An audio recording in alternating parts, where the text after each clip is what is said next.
앵커 멘트톤 기상캐스터 스타일. 시청자 여러분, 안녕하십니까? 5월의 봄 기온이 무르익는 가운데 전국적으로 날씨가 급변하고 있습니다. 지금부터 기상 상황 자세히 전해드리겠습니다. 먼저 위성 영상입니다. 일본 부근에서 발달한 저기압에 동반된 거대한 소용돌이 가 동쪽으로 이동 중입니다. 현재 우리나라는 이동성 고기압의 영향으로 맑은 날씨를 보이고 있는데요.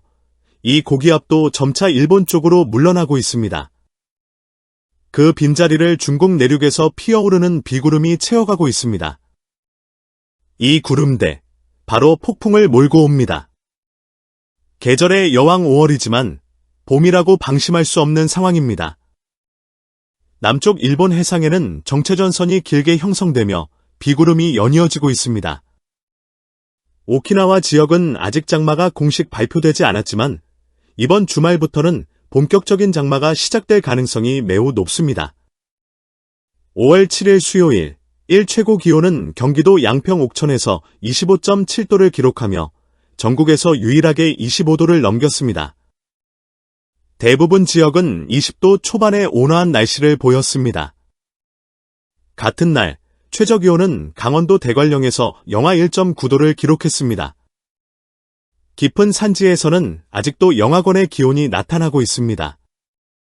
이날 일교차가 가장 컸던 곳은 경북 영양 수비면으로 무려 21.3도의 차이를 보였습니다. 일교차가 20도 이상 나면 롤러코스터 기온이라고 부르기도 하죠. 건강관리에 각별히 유의하셔야겠습니다. 다음은 특보 상황입니다. 5월 8일 목요일 오전 6시 기준으로 아직 발표된 기상특보는 없습니다. 하지만 중국에서 다가오는 저기압의 영향으로 서해와 남해를 시작으로 점차 날씨가 거칠어질 것으로 보입니다. 전남 해안과 제주 지역에는 강풍 예비특보가 내려졌습니다. 바람이 거세지고 파도도 높아질 것으로 보입니다. 또 하나 주의하셔야 할 점이 있습니다. 황사입니다. 현재 서해 상공에 뿌옇게 퍼진 황사띠가 관측되고 있습니다. 이번 황사는 고농도까지는 아니지만 세탁물이나 차량 표면에 들러붙을 수 있기 때문에 주의가 필요합니다. 특히 알레르기 있는 분들은 더욱 조심하셔야겠습니다. 5월 9일 금요일, 드디어 저기압이 본격적으로 발달하면서 우리나라에 폭풍이 상륙할 것으로 보입니다. 이 과정에서 남아있는 황사 입자들이 비에 씻겨 나가기를 기대해 볼 수 있겠습니다. 정리하겠습니다. 현재 우리나라는 이동성 고기압의 가장자리에 머물고 있고 중국 남부에서 발달한 저기압이 서서히 북상 중입니다. 이 저기압은 전선을 동반하고 있으며 남쪽에서 따뜻한 수증기를 끌어올리고 있습니다. 저기압이 바다로 진출하면서 더욱 강하게 발달할 것으로 예측되고 있습니다. 5월 9일 새벽 무렵부터는 제주도와 서해안 지역을 시작으로 전국 곳곳에 비구름이 걸리며 강한 바람과 함께 비가 내릴 전망입니다. 등압선 간격도 매우 좁기 때문에 돌풍 수준의 강풍이 예상됩니다.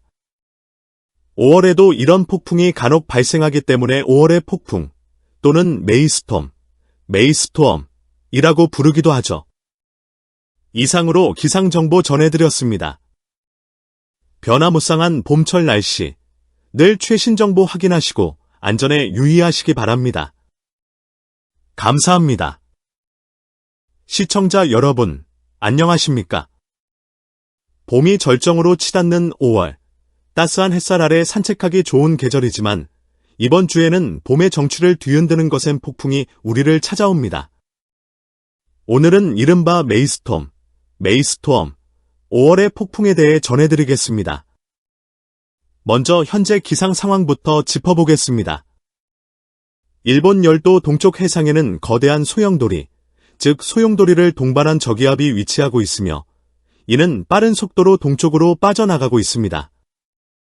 우리나라는 아직은 이동성 고기압의 영향권에 들어있어 맑은 하늘을 보이고 있지만 이 고기압 역시 점차 동쪽으로 물러나고 있습니다. 그 자리를 중국 내륙에서 발달 중인 저기압이 채우고 있는데요.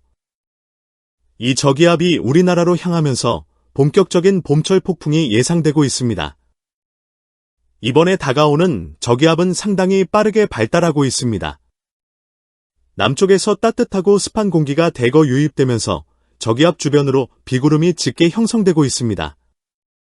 특히 제주도와 남해안 지역에는 강풍과 함께 많은 비가 내릴 것으로 보이는데요.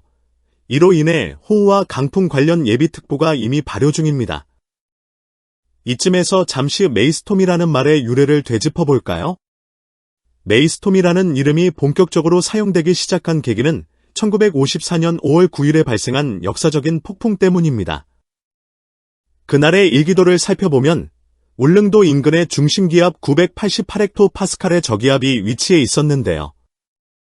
놀랍게도 불과 24시간 만인 5월 10일, 이 저기압은 952헥토파스칼로 급격히 심화되며 무려 36헥토파스칼이나 떨어졌습니다.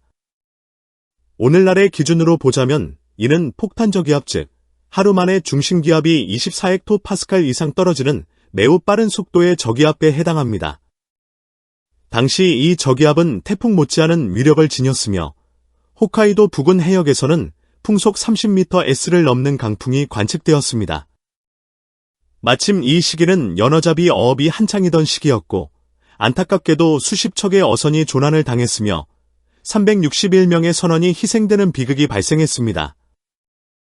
당시는 현재처럼 기상 예측 기술이 발달하지 않았기 때문에 불과 하루 사이에 저기압이 이렇게 급변할 줄은 누구도 예상하지 못했습니다. 이후 이 사례는 5월에도 결코 방심할 수 없다는 교훈을 주었고 메이스톰이라는 별칭이 붙게 된 것이죠. 이번에 다가오는 저기압이 그때만큼 강력하지는 않지만 바람의 양상은 결코 만만치 않습니다. 일기도를 보면 등압선 간격이 매우 좁아져 있고 이는 곧 강풍을 의미합니다. 실제로 제주도에서 측정된 순간 풍속은 23ms에 달했습니다. 저기압이 한반도를 통과하면서 강풍의 범위는 점차 전국으로 확대될 전망입니다. 비의 양도 만만치 않습니다. 특히 제주도 산지에는 3시간 누적 강수량이 50mm에 근접하고 있으며 계속해서 남쪽에서 따뜻하고 습한 공기가 유입되면서 시간당 강우량이 더욱 증가할 수 있습니다. 미국의 제퍼스 모델과 독일의 아이컨 모델, 그리고 일본의 제이마 모델까지 모두 일치된 예측을 내놓고 있으며 내일, 금요일, 새벽부터는 본격적으로 제주도와 남부지방부터 비가 시작될 것으로 보입니다. 5월 10일 토요일 12시 기준으로는 저기압이 빠르게 동해상으로 이동할 것으로 보입니다. 하지만 그 여파로 여전히 바람은 강하게 불겠고 곳에 따라 잔여 비구름이 남아있어 전국적으로 우산이 필요한 날씨가 이어질 수 있습니다. 특히 주말 나들이나 야외 활동을 계획하고 계신 분들은 기상 상황을 꼭 확인하시고 우산과 방품 의류를 챙기시는 것이 좋겠습니다. 한편 일본 남쪽의 오키나와 지역에는 길게 들이온 정체전선이 자리하고 있으며 이곳에도 비구름이 집중되고 있습니다. 오키나와의 장마는 평년 기준 5월 10일경에 시작되는데요. 올해 역시 비슷한 시점에 장마가 발표될 가능성이 큽니다. 장마가 시작되면 본격적으로 태평양 고기압이 세력을 넓혀가기 시작합니다. 이 고기압이 점차 북쪽으로 확장되면 정체전선을 끌어올려 우리나라로도 장마전선을 밀어 올리게 되는데요. 일반적으로 제주도에서는 6월 중순, 정확히는 6월 19일경에 장마가 시작됩니다. 이후 한 달에 걸쳐 중부지방까지 장마가 북상하게 됩니다. 요약해 드리겠습니다. 현재 우리나라는 이동성 고기압의 가장자리에 놓여 있어 대체로 맑지만 남서쪽에서 접근하는 저기압이 금요일 새벽부터 전국에 큰 영향을 미칠 것으로 보입니다. 강풍과 집중호우, 그리고 잔여 황사까지 다양한 기상 요소들이 복합적으로 작용할 예정이니 날씨 정보를 수시로 확인하시고 철저히 대비하시기 바랍니다. 5월의 푸른 하늘 뒤로 다가오는 강풍과 소낙비. 계절의 여왕이라 불리는 5월에도 우리는 늘 기후의 경고 앞에 겸손해야 할지도 모릅니다. 이상으로 기상정보 전해드렸습니다. 안전하고 건강한 하루 보내시기 바랍니다. 감사합니다.